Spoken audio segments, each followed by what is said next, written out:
Dando sequência às nossas entrevistas, os nossos encontros, bate-papo da semana do blog, nós temos a honra de receber um publicitário, artista plástico, designer, diretor de arte, que faz parte da história da propaganda de Brasília. Ralph Braga, obrigado por você ter vindo aceitar o nosso convite e estar aqui conosco batendo esse papo. Fique à vontade e vamos conversar. Obrigado, Fernando. Obrigado pelas palavras gentis, elogiosas, generosas, né? É um prazer estar aqui com você para a gente conversar, bater esse papo e vamos lá, vamos contar a história, vamos contar os causos, os cases da propaganda. Perfeito. Começou pela publicidade ou pela arte? Foi primeiro a arte e a publicidade? Primeiro arte. Como foi isso? Primeiro arte. Eu já nasci pintando, desenhando, a minha mais tenra memória e idade, a minha lembrança permite dizer que eu já vim desenhando desde lá, sabe? Cheguei em Brasília com 17 anos e naquela época, assim, a publicidade ela aceitava e recebia muito bem um artista, até porque era um pré-requisito. Você entrava em propaganda antes, para ser um diretor de arte, você tinha que saber desenhar, saber pintar. Você, antes de tudo, você era um artista. Era meio que um pré-requisito. Os contemporâneos, naquele período, tinham duas opções. Ou eles seguiam, como eu, eles seguiam o caminho das artes ou da publicidade. A publicidade te remunerava no final do mês, sabe? Então, óbvio que a maioria optou por essa segunda opção, né? Assim como eu. E desde então venho trabalhando em propaganda, lá se vão mais de 30 anos, mas sem nunca ter abandonado as artes, né? Perfeito. Então, Ralph, primeiro as artes, depois a publicidade. Sim. E qual o motivo que te levou a fazer essa segunda opção, a publicidade, o trabalho na propaganda? Era um caminho natural, né, Fernando? Era um caminho natural. Assim, eu lembro, eu comecei na MPM Propaganda e todo diretor de arte que tinha lá era um artista nato, desenhava muito bem. Eu tenho vários exemplos, né? Sobreiro. Eu lembro de um peruano que tinha um desenho, um traço maravilhoso e tal. Então, assim, era um ambiente onde eu podia, não diria ingenuidade, mas na minha percepção, era um ambiente onde eu achava que podia exercitar o meu talento. Então, foi um caminho, acabou sendo um caminho natural para isso. Então, você começou na MPM, depois foi a outras agências, trabalhou em várias agências? Eu segui todo o caminho. Conta um pouquinho essa história sua. Eu segui toda a trajetória da publicidade aqui em Brasília, né? A MPM, estilos, trabalhei no governo, voltei para o mercado privado, passei pela DNA, passei pela Casa Blanca, Fórum Propaganda e uma grande agência da época, a Atual Propaganda. Você citou ainda há pouco que no início da atividade publicitária em Brasília, na Cidade Nova, é uma criança ainda, você citou de que as agências preferiu e a própria atividade exigia que fosse um artista, um desenhista, uma pessoa que dominasse a arte. Sim, Hoje, o computador e a arte. Como é que está isso? Você que é da velha guarda, poderia falar um pouquinho sobre isso. O computador hoje é uma ferramenta ou ele... Você sabe que eu me sinto privilegiado, porque aquele profissional de propaganda, aquele diretor de arte que tinha esse pré-requisito, tinha esse background de saber desenhar, de saber pintar e dar soluções, dava soluções criativas para o trabalho, sabe? Eu lembro que dentro de agência eu sempre resolvia rapidamente um problema de job. Eu não esperava pela produção de fotografia, eu não esperava pela produção de terceiros para que eu desse uma solução criativa para o meu trabalho, ou para o meu layout. Isso facilitava muito. Quando veio o computador, a meu entender, isso apenas agilizou o processo, sabe? porém meio massificou de tal maneira que aos poucos ela foi descartando esse requisito de você. O diretor de arte hoje não precisa mais desenhar, o diretor de arte hoje não precisa mais pintar, sabe?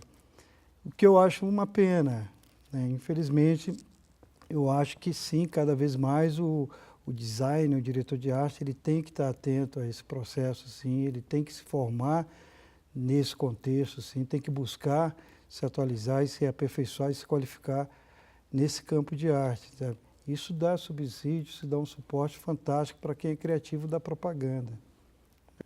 No seu trabalho como publicitário, você tem prestado serviços às agências e a grandes clientes, e você sempre, em nossas conversas, somos amigos, você comenta as campanhas que você fez para o Banco do Brasil, Correios e Tele, Caixa, Embrapa. Fala um pouquinho delas, por favor. Uma das características do meu trabalho de direção de arte é que eram layouts plásticos. Eu fazia questão, até por uma condição, eu diria até maliciosa, porque eu precisava mostrar a minha arte de alguma forma, né?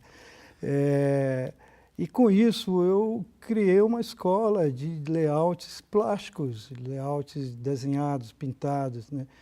E o mercado acabou, eu acabei, por assim dizer, me apresentando ao mercado de duas maneiras, como um diretor de arte, um designer e um artista plástico, né? E, naturalmente, as contas para as quais eu trabalhava, como o Banco do Brasil, né, e toda essa esplanada dos ministérios e tal, o governo local, naturalmente eles começaram a me pedir e a gostar da linguagem do meu trabalho. Perfeito. Isso facilitou, né, a divulgação, a propagação da minha arte do ponto de vista artístico mesmo. Perfeito. O trabalho no Banco do Brasil, como é que foi? O que é que foi? O Banco do Brasil eu comecei fazendo um calendário para eles, totalmente ilustrado, que o Banco do Brasil via um calendário, é uma peça para o banco que é muito importante, que eles distribuem no mundo inteiro esse calendário. Eles têm um maior carinho por essa peça, é um calendário de mesa. E veio o convite para eu aplicar ali obra de arte assinada artisticamente, né, que para mim foi uma bela oportunidade, né? Perfeito. E assim foi feito, são 12 peças artísticas que foram publicadas nesse calendário.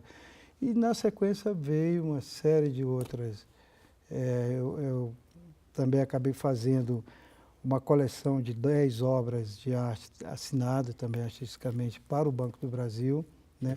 Mas a peça eu diria que o case de maior sucesso foi realmente o calendário, que é uma peça popular, né, no contexto do banco.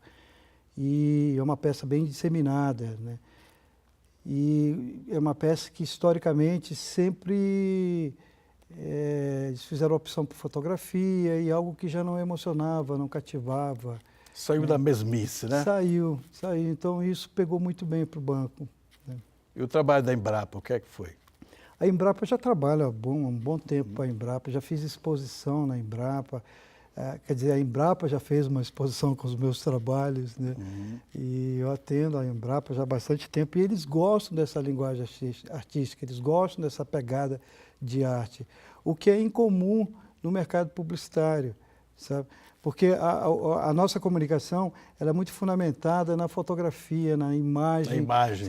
Se você pega uma mídia nacional qualquer, final de semana desse aí, essa mídia semanal, você abre e vê um anúncio página dupla, você vê uma foto página dupla. A meu ver, o sucesso do layout, né, a criação do layout fica 99% na mão do fotógrafo. Se ele fizer um bom trabalho, fica um anúncio espetacular, né? Com todo o respeito pelos fotógrafos, amigos meus. Mas a imagem, o resultado do layout fica praticamente na mão dele. E eu venho num trabalho assim de formiguinha, trabalhando esses anos todos para pelo menos dar uma equilibrada. É pretensão, mas um dia talvez eu consiga, né? Nessa coisa de ter do mercado publicitário ter uma pegada mais ilustrativa, mais de arte mesmo, sabe? Mais plástica, que é uma palavra que eu repito bastante, plasticidade. Eu gasto muita saliva tentando vender meus desenhos, tentando vender minha arte para a propaganda. Perfeito. Você também realizou um trabalho para o estádio Mané Garrincha, né, para a Copa. Sim, sim. Também Como é que foi? Como é que chegou lá isso? É outro job oriundo da propaganda, né? A agência precisava de colocar uma obra de arte lá e, naturalmente, o meu nome foi ventilado na reunião de produção. Eles me chamaram e eu achei ótimo. Botamos lá quase 3 quilômetros de obras de arte, o que é uma coisa inédita. Quase 3 quilômetros, quase é 3 inédito. quilômetros, assim, uma situação inédita, e corajosa, né? E única, né? No Brasil eu não conheço nenhum estádio que tenha sido envelopado com esse caráter de obra de arte. Que é o seu trabalho. Ainda bem que foi eu que assino, né? Ralph, seria bom ouvir do experiente profissional alguns conselhos aos jovens criativos, publicitários, estudantes. Você tem muito know-how, tem muito conhecimento de causa sobre o assunto. Qual o conselho que você daria para essa turma jovem que está chegando, que quer ser criativo, quer trabalhar em agência de propaganda? O que é que você diria para eles? Assim, a gente vive uma nova era, um outro tempo, sabe? São dois tempos que eu tenho um tempo analógico, em que eu fazia propaganda e fazia arte manual, 100% manual. Né? Pintava com aquarela, manipulava tinta, pincel, prancheta. Perfeito. Né? E tem esse tempo agora, que é esse tempo digital. Né?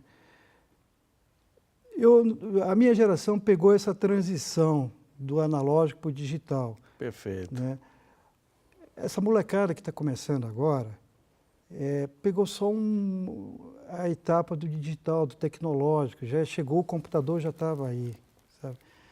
Então, aquilo que parece ser fácil para essa nova geração, a meu ver, é uma condição um pouco perigosa, porque gera-se muito estereótipo. Né? O menino, ele chega, ele senta ali, manipula o teclado e já pega um efeito pronto, acabado, que o próprio programa dá para ele. Ou seja, ele não pensa muito, né? Ele não burila muito o layout. Se você olhar toda a história da programação visual dentro da publicidade, você vai ver, hoje você vai ver que é uma coisa muito pasteurizada, muito igual. Então, qual o cuidado que esses jovens, esses meninos de hoje, eu acredito que eles deveriam ter? Não só burilar, mas assim, pesquisar, estudar, visitar museus, sabe, se interessar por arte. Diretor de arte não é um técnico de arte. E ele, antes de tudo, se ele botar essa alma de artista para trabalhar naquele layout dele, poxa, você vai ficar sabe, é outro sentimento, sabe? Isso é passado adiante na comunicação. Dá um pouco mais de importância para isso e não deixar toda a solução do layout ou da criação para a máquina. Perfeito. E hoje, Ralph, como é que você está trabalhando? Quais são as demandas? O que você está fazendo? Eu continuo atendendo, graças a Deus, eu continuo atendendo o mercado publicitário. A maior demanda vem daí, porém com essa pegada de arte mesmo, né? Eu tenho duas características de trabalho, uma que é ilustrativa, que é uma demanda maior, né? E outra que é o que me dá um pouco mais de trabalho, que é onde leva a minha assinatura artística. Certo. Né? Mas eu estou avançando nessa área, as agências de propaganda, os amigos, os colegas que trabalham com criação entendem já cada vez mais sobre isso. E essa demanda está se ampliando, né? Você Vamos finalizando a nossa conversa, mais 2 perguntas para encerrarmos o nosso papo. Você considera o mercado de Brasília um mercado criativo, próspero, competente? Sim, sim, sem dúvida, sem dúvida. Nosso mercado já tem Não uma devemos história. a nenhum mercado mais, né? Não, nós já temos história, sabe? A gente já teve a turma lá de trás, até meus contemporâneos que deram esse suporte para essa turma nova, essa nova geração que está aí fazendo propaganda, sabe? E tem a nossa referência lá de trás, sabe? Isso é muito bom, tem história já, sabe? Você mesmo é um exemplo da história da nossa propaganda. Aliás, é louvável a sua ideia de criar um espaço como esse para divulgar a história da nossa propaganda, né? Então, a nossa propaganda está caminhando, sim, está numa evolução constante e tomara que continue, né? E isso é o ideal, mas a gente está num nível muito bom, eu diria, e por vezes, pau a pau com os grandes mercados, São Paulo e outros mercados. A gente não está muito... É verdade, eu acredito no mercado, eu sou o incentivador do mercado. Obrigado pelas tuas palavras, por termos criado o blog, e graças à nossa iniciativa e ao apoio da Fábrica Filmes, que nos recebe para fazermos essas entrevistas, estamos conseguindo fazer um serviço, prestando um trabalho, um serviço ao mercado. Para encerrar, Ralph, as suas exposições, tem alguma aí acontecendo? Fala um pouco sobre ela. Pode falar à vontade, dar o endereço, telefone, tudo. A casa é sua. Eu tenho, atualmente eu estou com uma exposição na Câmara Legislativa do Distrito Federal. Foi um convite que eles me fizeram para reeditar uma exposição que eu havia feito em 2012. A exposição chama-se Ao Mapa Amapá, Habitantes, né? E que retrata elementos da nossa fauna, principalmente da Amazônia, né? Que, por coincidência, tem muito a ver com o nosso cerrado aqui de Brasília. Então, atualmente eu estou com essa exposição, estou programando uma exposição, oxalá dê certo, até o final do ano, ou início no primeiro semestre do ano que vem. Ralph, obrigado por você ter aceito o nosso convite, ter prestigiar o nosso blog, prestigiar a fábrica que nos cede o espaço, e esteja à vontade para dar um recadinho aí ou qualquer coisa que você queira acrescentar. Eu só agradecer o convite mais uma vez, né? E obrigado por tudo, né? Obrigado por esse espaço, por essa conversa, por essa oportunidade de falar do meu trabalho, falar da minha história, um pouco da minha história, né? E te parabenizar por mais uma vez, por essa brilhante iniciativa, né? Obrigado. De gerar e de criar e de mostrar a história da nossa publicidade e dos profissionais que nesse mercado atuam. Muito obrigado, Ralph. Um grande abraço, prazer em ver. Eu agradeço.